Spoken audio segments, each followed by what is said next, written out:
Greetings of the day and welcome to the session. So in the previous session we have finished functional level strategies. So in this session let us have a quick revision of the entire chapter of functional level strategies.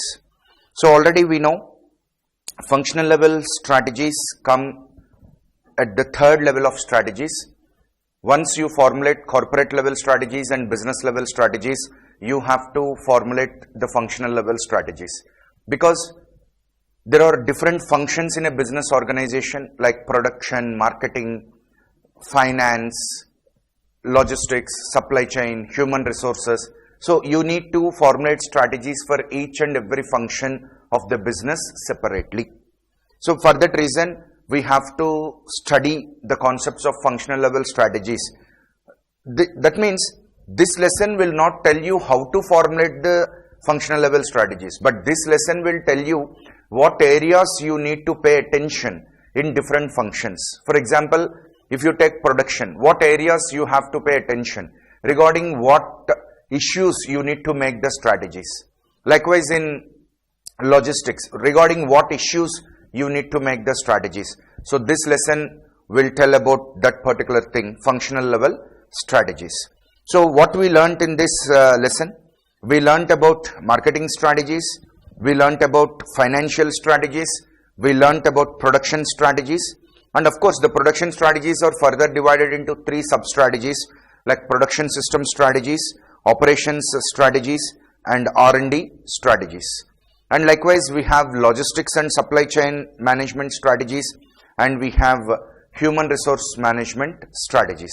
So these are the strategies that we learnt in this particular lesson called functional level strategies. And in the first question, what things we learnt? What are functional strategies, and in terms of level, where will you put them?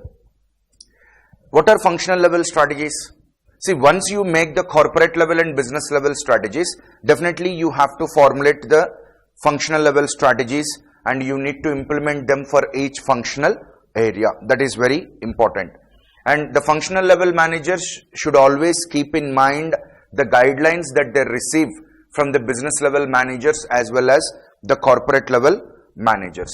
And you should never forget that the functional level strategies determine the success of the entire corporate level strategies, because the corporate level strategies and business level strategies are put into implementation through the formulation of functional level strategies only. That is what you need to understand.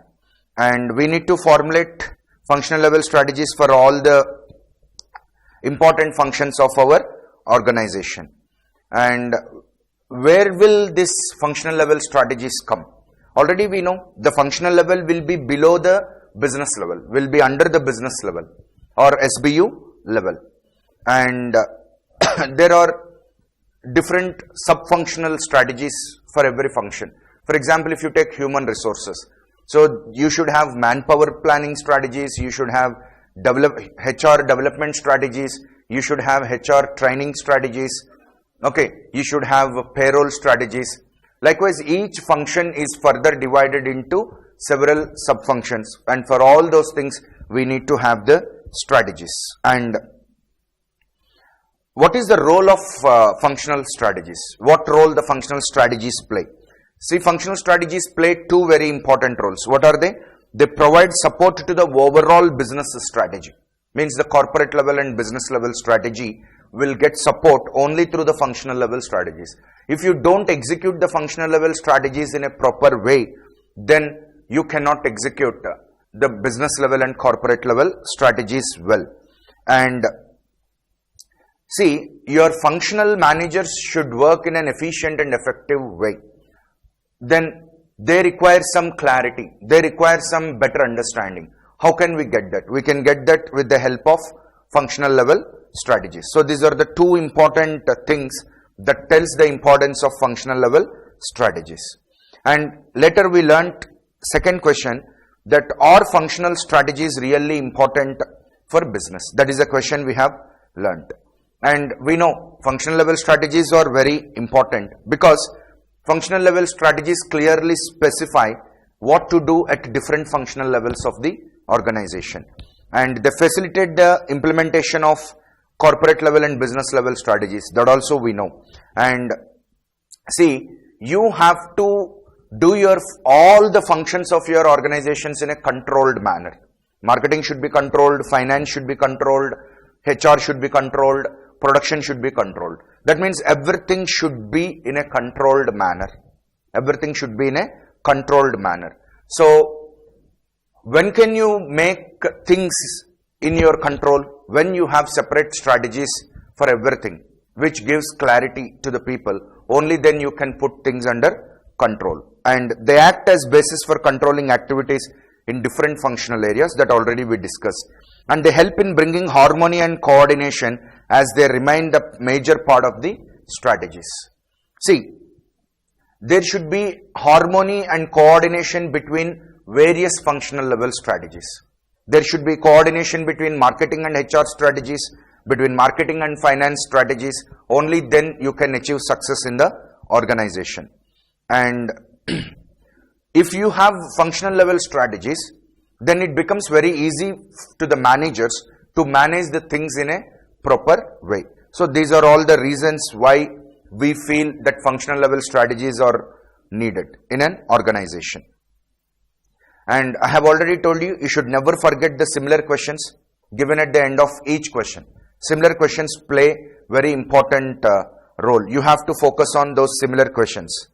And after studying 2 questions about the general importance of functional level strategies, then we learnt about marketing management strategies. Marketing management strategies. Now, first of all, what is marketing? Marketing is the process of analyzing the market. What opportunities are there in the market? Who are our target market? What they want? How to offer our product in a better way to the target market. So in order to make your product in a better way to the target market, you need to focus on marketing mix. Already we studied what is marketing mix. For products, generally we have 4 components: product, price, place and promotion. And for to better deliver the services, we need to have another 3 P's, that is people, process and physical evidence. So there should be a right kind of marketing mix. Only then you can reach your target customers and you can satisfy them. So marketing is the process of finding out the market opportunities, selecting the target markets, offering them the products with the right marketing mix, and making the customers to purchase our products. This is the entire process of marketing. And in marketing, the most important one are the target customers.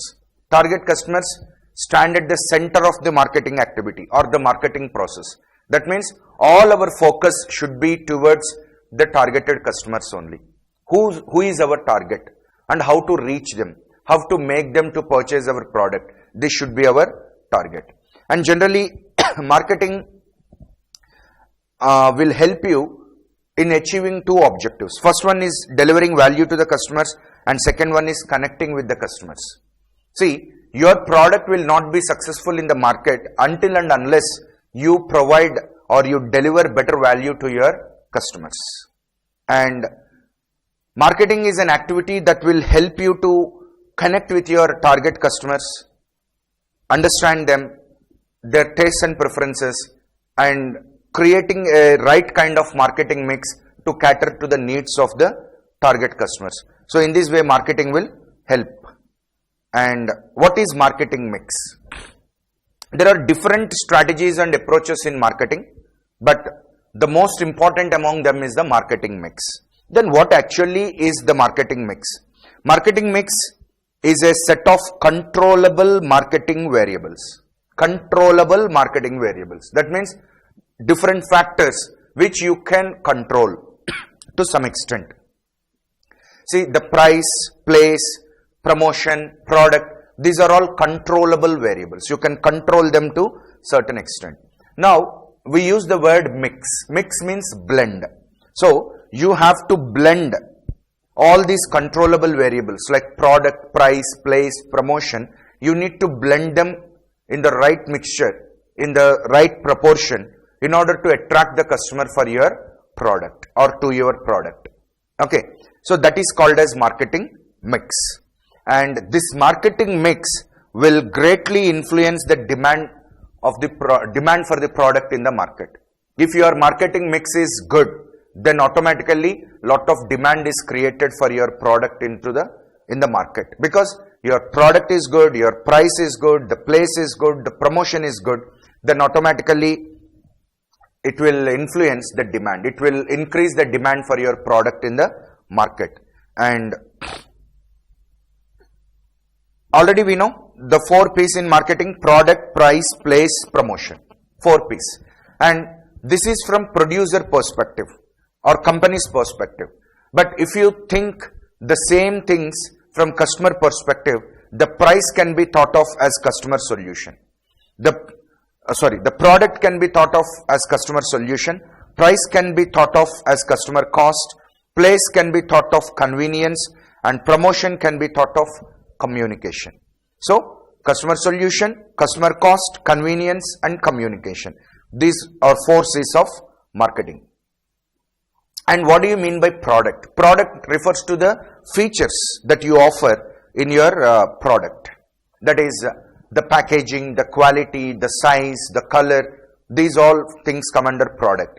And price is the thing that you charge to the customer. The customer has to pay it. That is called as the price.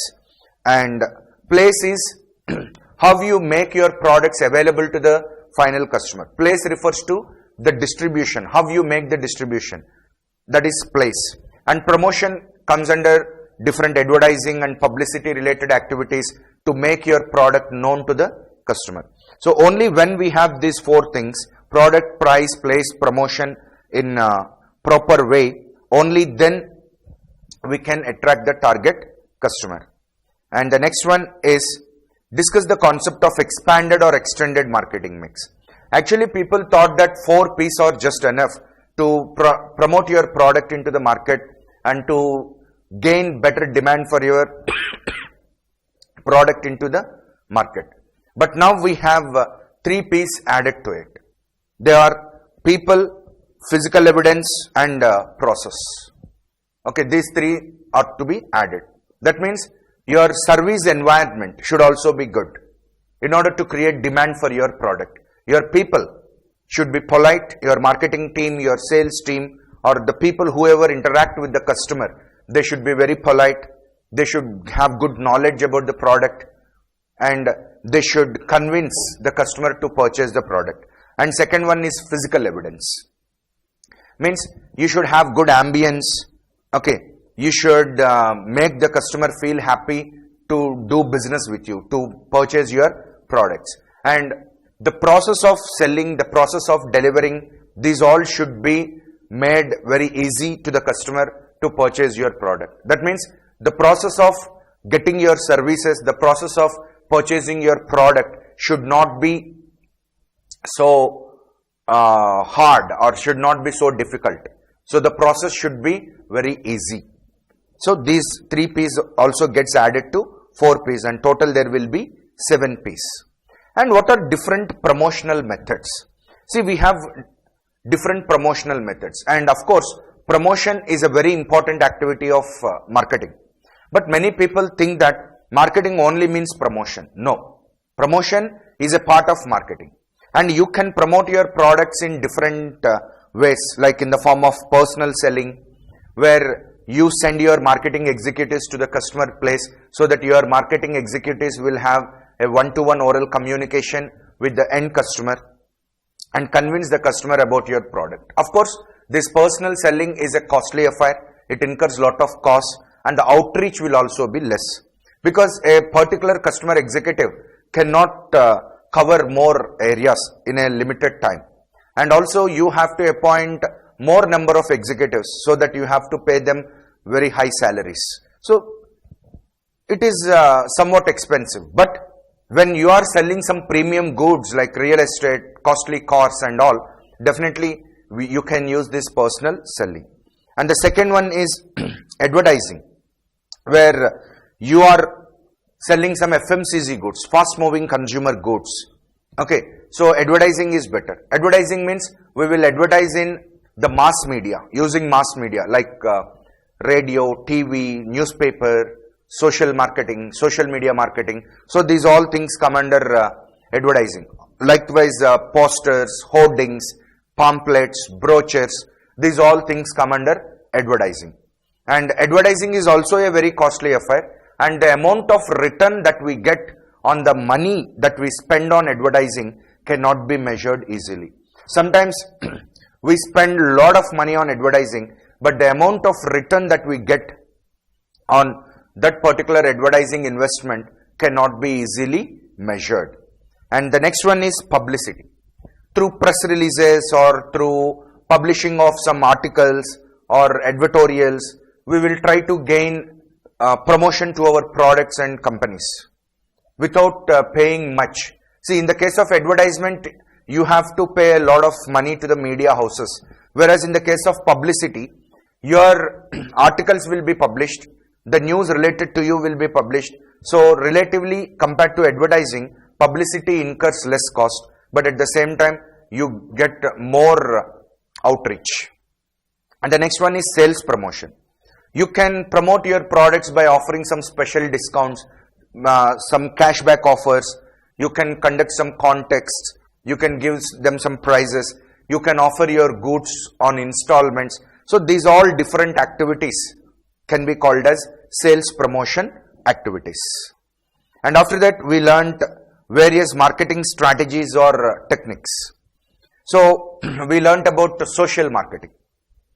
Social marketing means promoting a social idea like no smoking campaign, corona vaccine campaign, corona campaign, in order to enlighten the people, in order to make the people know about a particular social cause.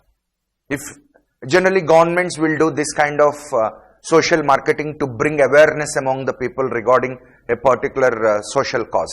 So that comes under social marketing. And augmented marketing. Augmented means increase. Augmented means increase. So if you offer more services, okay, then if you offer more services than the existing services, then it is called as augmented marketing. For example, movie tickets are sold at the theaters, but now movie tickets are also sold in Book My Show and all those sites. So that is called as augmented marketing. Or you can offer movies on demand, like this 8 OTT platforms. They offer augmented marketing so that any person who wants to watch any movie can do it so, basing on his requirement. So these all things come under augmented marketing. And the third one is direct marketing. See, there are different methods of direct marketing like catalog selling, email marketing, telecommuting, electronic marketing, and TV shopping. We have a lot of TV shopping channels where they advertise the products, so that if we like them, you can call them and you can get the products directly. There are no middlemen involved. And directly the company sells the catalog to the organization, and you can select the items in that catalog and send them back the catalog so that they will supply the required goods. So direct companies make communication with the end customer without any middlemen. That can be done by sending the catalogs, sending the emails, TV shopping. These all things can be done. They all come under direct marketing. And next one is relationship marketing, where you constantly try to build relationships with the customers. Try to build relationships with the customers, and where you always look forward to offer better services to your customers and maintain long-term relations with your customers. That comes under relationship marketing. And today, banks, educational institutions, insurance companies, they are also doing a lot of marketing activity, a lot of promotional activity. So when all these organizations do a lot of promotional and marketing activity, that comes under services marketing. And person marketing. See, these celebrities, sports stars, film stars, and politicians, they advertise, they promote themselves during certain occasions. So that comes under person marketing. And organization marketing. rather than advertising about a particular brand or product, if you promote the entire organization, if you want to build a brand image in the minds of the people about your company, then you can go for organization marketing. And place marketing is mainly related to tourism and business sites marketing, where many states, they ask the investors to come to their state and invest, and many states ask the tourists to come to their state and visit the tourist places. So these all come under place marketing. And enlightened marketing. If, see, already we learned social marketing. That social marketing also comes under enlightened marketing, where you try to enlighten the people on the usage of particular products. See, Jago Grahak Jago. Likewise, the frauds made by the companies. Right now, Airtel is making an enlightened marketing. In its ad, Airtel is showing how people will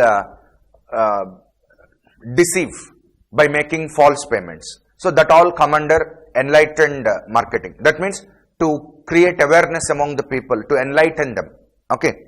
And generally this enlightened marketing consists of 5 categories like customer oriented marketing, innovative marketing, value marketing, sense of mission marketing, and societal marketing. These are the 5 components of enlightened marketing.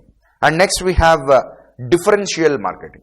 See, the same company makes different products, but its target customers are different. Like Unilever makes different types of soaps, moisturizer soaps, beauty soaps, germ killing soaps. Likewise, it makes different soaps, and the target customers are also different. Then the marketing strategies that are followed, the promotional strategies or advertising strategies that are followed are entirely different. So that comes under differential marketing. And next one, synchro marketing. See, for some products, they will not have regular sales. So in order to regularize the sales or in order to make the sales uniform, companies resort to synchro marketing. Companies resort to synchro marketing. Synchro marketing means selling, making arrangements so that the product sales will be uniform across all the time. See, for air conditioners, winters and rainy seasons may have dull sales. So in order to boost up the sales during those winters and rainy seasons, air conditioner companies may launch some offers in order to attract the people. Likewise, cloth shops in some specific months, they give more discounts. So that all comes under synchro marketing. And concentrated marketing is, if you concentrate on a particular geography, if you concentrate on a particular location and you try to penetrate into that market, that is called as concentrated marketing. And demarketing is the process of to reduce the demand for your particular product. That is called as demarketing. Now, after studying all those things, we finished marketing strategies. Then after that, we learned financial management strategies. We all know that financial strategies are very important, and almost all functions are related with finance and finance department. So financial strategies ought to be made properly. The financial manager of the company should make right kind of strategies for the implementation of corporate level and business level strategies. Generally, what things are included, what areas we have to focus while formulating financial strategies. See, we have to focus on acquiring the needed sources of funds, and we need to develop the projected financial statements or budgets, and we need to focus on how to use the funds, and we need to focus on evaluating the worth of a business. So these are the main areas that a finance manager should focus on formulating the financial management strategies. And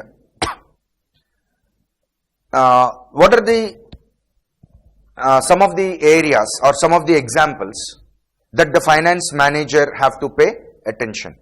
See, the finance manager has to think how to raise the capital, how to raise the long-term debt, short-term debt, how to issue the equity, okay, how to issue, how many preferred shares are to be issued, preferential shares are to be issued, normal general shares, common shares are to be issued, whether to buy or lease the assets, Okay, what should be the dividend payout ratio? What should be the extent of accounts receivables? What should be the percentage of discount on accounts with a specified period of time? And what should be the cash inflow? What should be the liquidity? So these are all the major areas where a finance manager have to concentrate. That is very important thing. Next, what are the major components of financial strategy? Already we discussed. Okay, whenever you are making the financial strategies, first of all, you need to make strategies regarding the acquiring of the required capital. How do you acquire the required capital? We acquire the required capital through debt and equity. So, what should be the rate of debt? What should be the rate of equity? That you have to decide. And projected financial statements and budgets are to be made so that everything is being controlled in a proper way. And strategizing utilization and management of funds. See, this is the biggest problem in many organizations.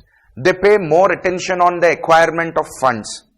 They pay more attention to funds acquiring, but they don't pay attention to the utilization of the funds. But that is wrong. A finance manager has to pay a lot of attention regarding the utilization of the funds also. For that also, he need to make the strategies. And evaluating the worth of a business. That is another important thing. See, whenever you are merging with another company, whenever you are forming a joint venture, or whenever you are acquiring another company, definitely we need to measure the net worth of our company, and also we need to know the net worth of the other company.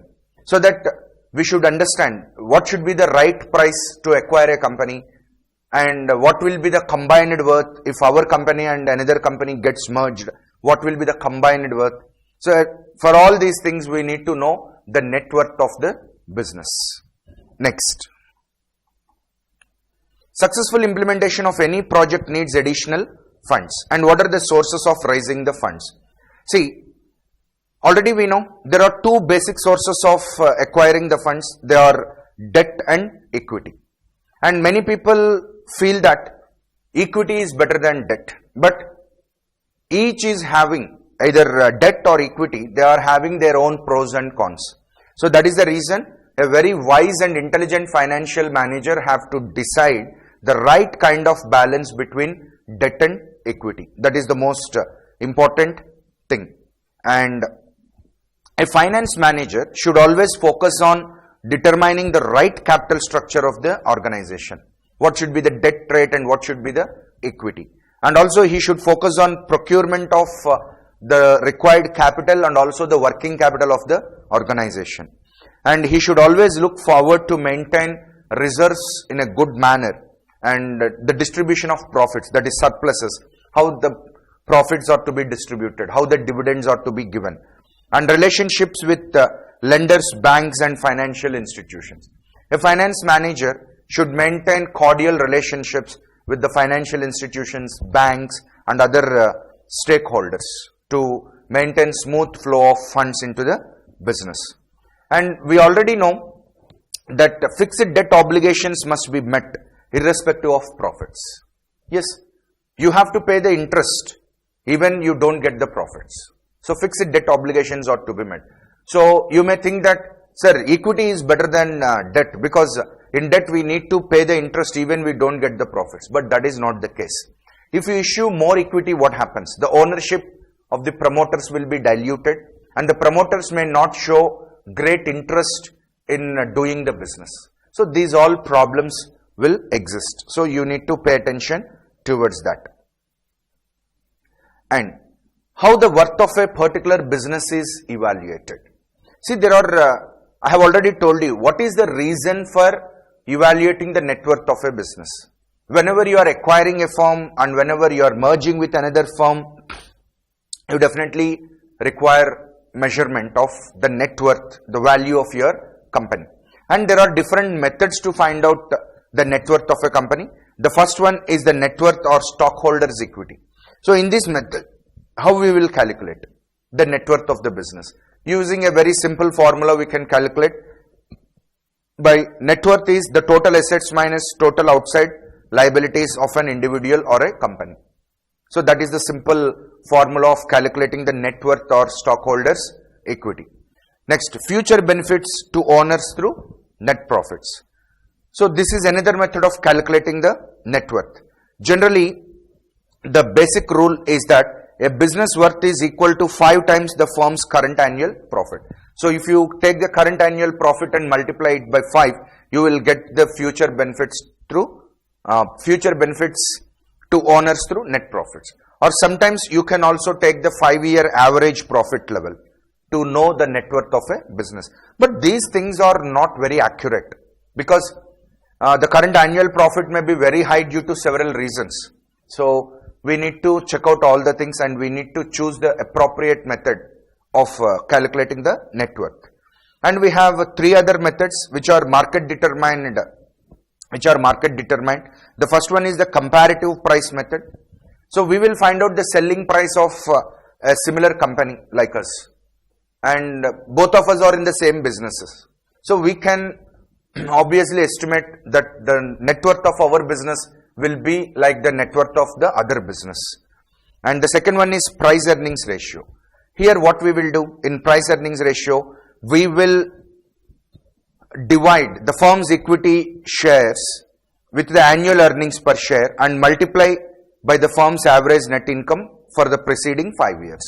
So that is the formula we have to follow. What? The market price of the firm's equity share is divided by the annual earnings per share and multiplied by the firm's average net income for the preceding 5 years. That is the formula we need to follow. And we have outstanding shares method. This is again very simple. Multiply the number of shares that you have issued by the market price per share and you just add some premium to it for some goodwill. Then you will get the net worth of the company. So these are different methods of evaluating the net worth of your business. And I have already told you, sir, why I should find out the net worth. In order to attract the investors, you should find the net worth. At the time of mergers, at the time of acquisitions, you require this concept of evaluating the net worth of the business. And we have 5 methods. What are they?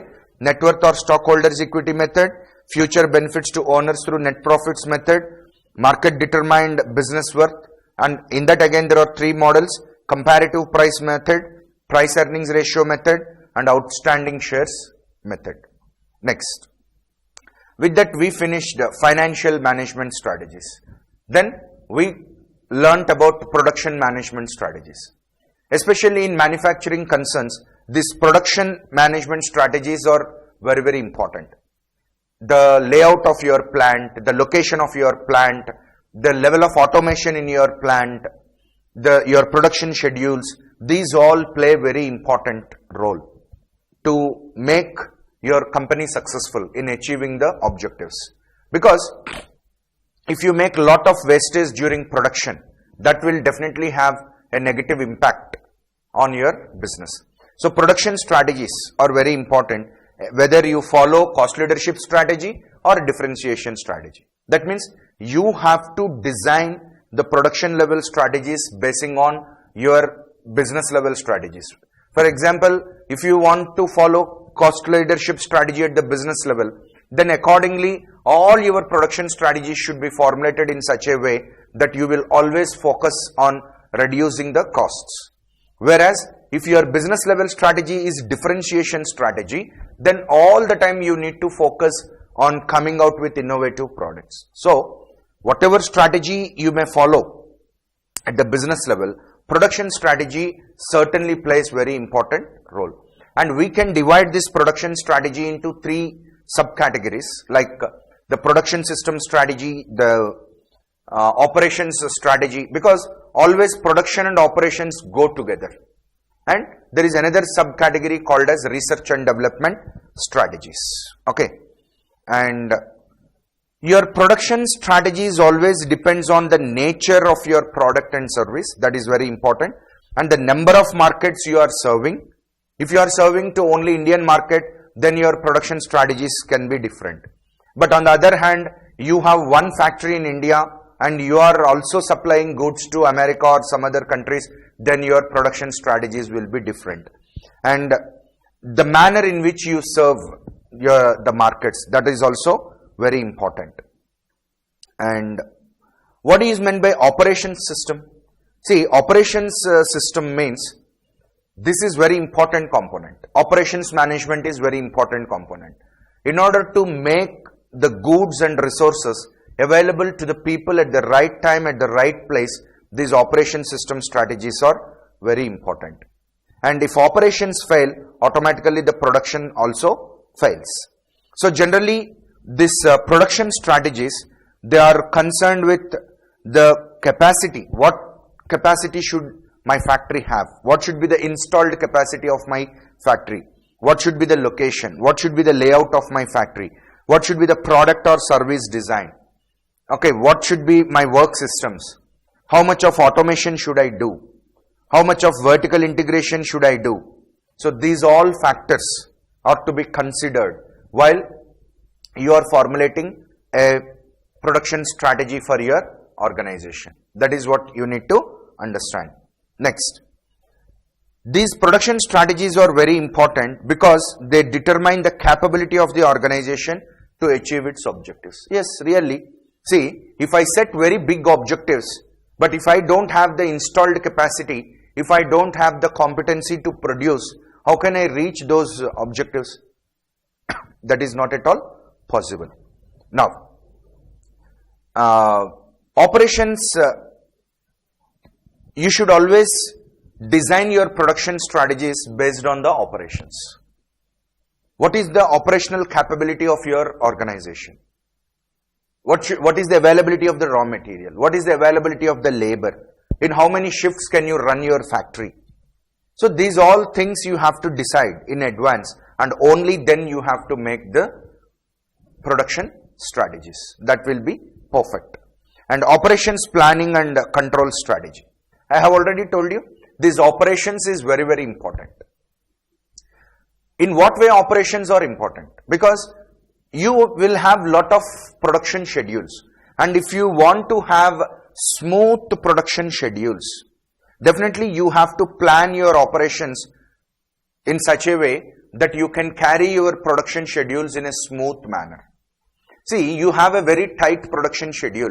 You are running your factory in 3 shifts every day, and suddenly there was a big failure in the machines because the plant is not overhauled properly. See, whose responsibility is the overhauling of the plant? It is the responsibility of the operations department. It is the responsibility of the operations department.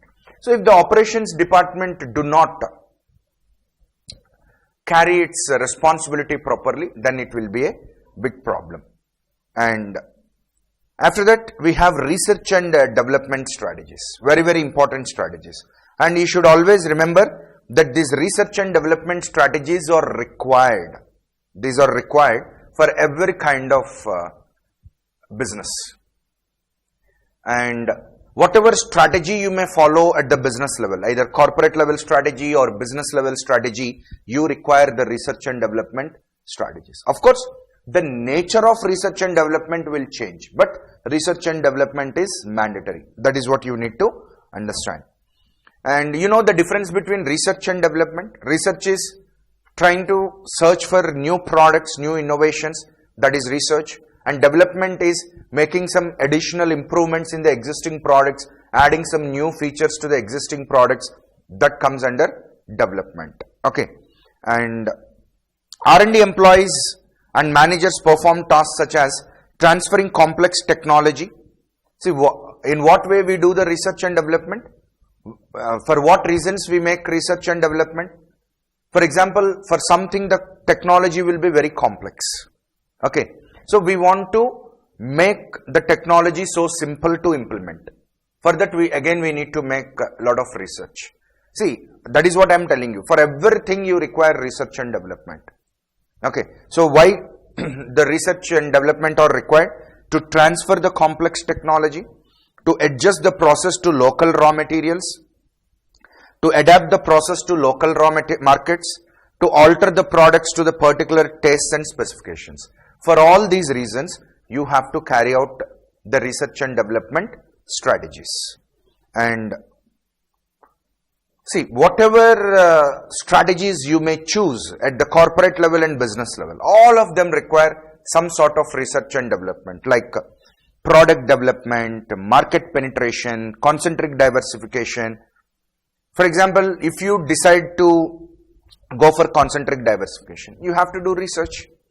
If you want to penetrate deeper into the market, for that you have to do some research. For product development, you have to do some research.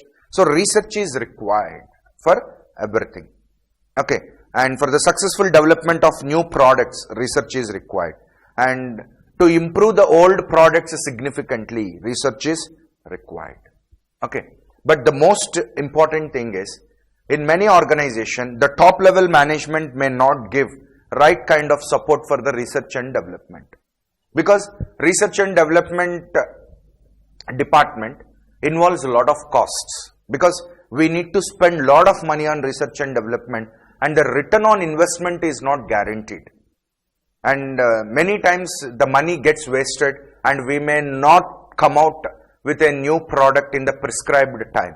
So that will be a biggest problem. That is the reason whenever the companies are facing any cash crunch or any problems, immediately they stop the research and development, or they postpone the research and development. So research and development is mainly related to the availability of the resources, and it is constrained, it is restricted with the resource availability. If resources are not available, the things are not done. And see, always you should, whenever you try to make some new research, you should always find out what are the opportunities that are available to you in the external market. What opportunities are available to you and what are your strengths. So your research and development strategy should be designed in such a way that the external opportunities should be matched with the internal strengths. Okay, that is very important. And yes, that is what it is said here. And R&D policies can enhance strategy implementation efforts. See, in what way the research and development strategies will be helpful for the overall strategy implementation of the organization.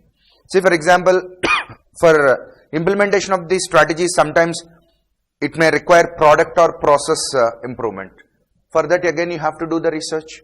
And sometimes you have to do some basic or applied research. And sometimes you have to decide whether you want to be the leaders in research and development or followers in research and development. That we will come across in the next question. And you have to decide whether you want to carry out with the manual process or robotic process. And you have to decide whether you need to spend a huge amount of money or a medium amount of money or low amount of money on research and development. See, some companies like General Electric, Sony, they spend a lot of money on research, but that is not possible to other companies. So you have to decide basing on your capabilities regarding the amount of money that you have to spend. And sometimes you have to decide whether to carry out the research in-house, internally, or to carry out research from the outside firms. And sometimes you should also decide whether you want to use university researchers or private researchers. So these are all the probable things which you need to focus while formulating the research and development strategies for your business organization. And what are the three major approaches for implementing the research and development strategies? See, you can decide yourself to be a leader or pioneer. That is one approach of doing research, where pioneer is first in doing something. So, at first, if you want to introduce something into the market where it is not existing earlier, so that you are the first mover, you are the first who introduces that product. So, definitely you have to do a lot of research, but this is a very risky affair. Okay, this is glamorous and exciting, no doubt, but at the same time it is more risky and it is more dangerous. That is called as leader or pioneer approach, because there is no guarantee that market exists for your product. And the second one is the follower or innovative imitator. That means this type of strategy involves first let the pioneer to launch the product into the market, and prove that the demand exists for the product, and now you will think of innovative ways to reduce the price of the product or make the product in a much better way. Now here the risk is not there because already the pioneer has proved that there is a market for the product. Okay, and the now next one is low cost producer. See, if you want to reduce the cost of production, and if you want to mass produce the goods, and if you want to follow the cost leadership approach, then automatically you have to do a lot of research in machinery. See, until and unless you reduce the labor cost, you cannot cut down the cost of your production. And also you need to reduce the material handling costs also. So for that you need to come out with innovative machinery and you have to research for it. So that is called as low cost producer. So these are the three different approaches that companies can choose: leader or pioneer, follower or innovative imitator, or low cost producer. Now, this is a very important thing. Earlier we told you have to decide whether you go for in-house research or an outsourced research. How to do that? See, whenever you feel that technical changes are very slowly taking place, and the market growth is moderate, market is not growing very speedily, then it is better you go for in-house research and development. Okay, so because now you have some time, you can spend some time and you can do lot of research. And when the market is moving fast and the technology is moving fast and the market growth rate is moderate, then at that time also you can do some in-house research, but you should not do it in a aggressive way, but limited in-house research and development can be done. And if the technical changes are slow and the market is growing very faster, then you have to think of obtaining the research and development from outside agencies. It is better. And if both things are moving fast, technological changes are fast as well as the market growth rate is fast, then it is better to obtain the research and development expertise from the outside firms. Rather, you can get it from outside sources. So depending on the technical change and market growth rate, we decide whether we go for in-house research or outside or outsourced research. And after that, we learnt about logistics and supply chain management strategies. What is logistics? Generally, many people say logistics means transportation. But I told you, logistics involves much more than transportation.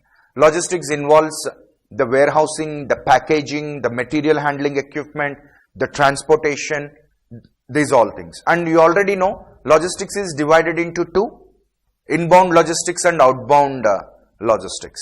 And logistics is very important because if you properly manage the logistics strategy, you can save on lot of costs of transportation, and that will definitely reduce the cost of production, and you can give some added benefits to the end customer. Okay, so that is the importance of the thing. That is what it is said. Improvement in logistics can result in saving cost of doing business. And what is the main objective of logistics strategy? So the main objective of the logistics strategy is to ensure that right materials are available at the right place, at the right time, of the right quality and at the right cost. So you need to make the resources available to the right person at the right place at the right cost. How can you do all these things? Only when you plan your logistics in a proper way, in a perfect way, only then you can do all these things. And supply chain management helps in logistics. I have already told you that logistics is a part of supply chain management. Supply chain management is a very big thing, and logistics is a very important component of supply chain management. And while making the logistics strategy, what issues you have to consider? See, you have to consider about the sources of raw materials, manufacturing locations, where the products are, what products are made at each manufacturing location, what modes of transportation are there, what is the nature of distribution facilities, what is the nature of material handling equipment, the method of deploying inventory in the network, and should the business organization own the transport vehicles or not. And sir, okay, I consider all those issues, then what advantage do I get? You can save a lot of cost, you can do business with reduced inventory, you can improve the delivery time of your products, you can have smooth production schedule, you can have a lot of customer satisfaction, you can have a lot of competitive advantage. Next, after logistics management, we move to supply chain management. This supply chain management tells that there should be good linkages, good relations between suppliers, manufacturers and customers. Okay, and supply chain management. What do you mean by management? Planning, implementing, controlling the supply chain operations. And supply chain management involves the activities of storage of raw materials, work in process inventory, finished goods, and delivering these finished goods from point of origin to point of consumption. And we have to do all these things as efficiently as possible. For that you need to plan. Okay, and in supply chain management, the most important thing is the collaborative work. There should be a coordinated and collaborative work between or among the customers, the suppliers and various other intermediaries that are involved in the process. And if you want to successfully implement the supply chain in your organization, you have to think about the product development, you have to think about the procurement strategies, you have to think about the manufacturing strategies, the logistics or physical distribution strategies, and also you have to think what can be done by us and what can be outsourced by us, and you have to measure the performance of customer service. You have to offer better customer services and you have to measure the performance. That means by doing all those activities, is the customer satisfaction improved or not? That we need to measure. And finally, we studied HR strategies, which are very important. And we studied the key areas where HR manager can play a strategic role. And the first one is HR manager will be helpful to the organization to provide the purposeful direction. That means the HR manager should understand the objectives of the organization and he should recruit people in such a way that these people are very collaborative and cooperative and work for the objectives of the organization. And HR manager plays very important role in creating a competitive advantage. Already we know achieving competitive advantage is our most important thing, and for that we follow different strategies like cost leadership and differentiation. And by understanding all of that, the HR manager should train the people so that they are helpful to execute these strategies. And the next one is facilitation of change. Whenever a change is being made in the organization, what we have to do? What we have to do is, there will be a lot of resistance to the change. People are not ready to accept the change. Now HR manager should talk to the employees, should convince the employees, and he should always try to bring about acceptance to the change. And this is the biggest challenge of the HR manager, managing the workforce diversity, where the workforce consists of a lot of people coming from different locations of the world, having varied biographies, varied socio-cultural backgrounds, and putting all of them and making them to work together is the biggest challenge of the HR manager. And empowering the human resources. It is not just enough if you recruit the people. You need to empower the people. You need to provide them with the right skills. Only then the organization objectives are achieved. So in that way, HR manager will offer training facilities, developmental facilities to the employees and to empower them to work better. And building core competencies. See, definitely the people are an important part of the core competence of an organization.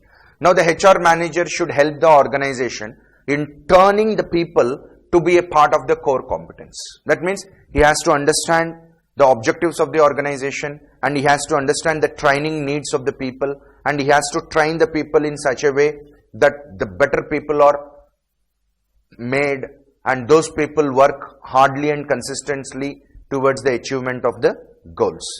And later we have development of work ethics and culture. See, there should be a congenial atmosphere, there should be very good encouraging atmosphere in the organization. So that all employees, they have to work together, they have to coordinate with each other. So a proper culture, a good culture should prevail in the organization. And it is the utmost responsibility of the HR manager to create such kind of work ethics and culture in the organization. And the last question what we have seen is, what are the internal factors which have a strong influence on employee competence? For example, if you want to have very good employee in your organization, if you want to have very competent workforce in your organization, how can you create that competent workforce? So that all depends on 4 important things. First one is your recruitment and selection practices. So you should recruit the right kind of employee. Your selection practices should be very stringent so that you filter all the people and you select the best among the rest. Okay. So in that way your recruitment and selection practices should be there. And the game do not end there. Once you select the best people, you need to train them up according to the policies and practices of your organization. That again is very important. And once you induct them into the jobs, once they are doing the jobs, you have to identify their performance. You have to make a performance appraisal. And if you feel that some more coaching is required, some more training is required, you need to give them the additional training and additional coaching. That is very important. And you need to give them the right kind of compensation packages, better than your rivals, so that employees will retain with you. Okay, they will not go away. They will feel happy working with you. So whenever an organization performs all these 4 activities in a better way, what are they? Recruitment and selection, training, appraisal of performance, and compensation. So whenever you do these 4 things in a better way, automatically you can have a competent workforce in your organization. So that is the quick revision of this particular lesson called functional level strategies. Thank you.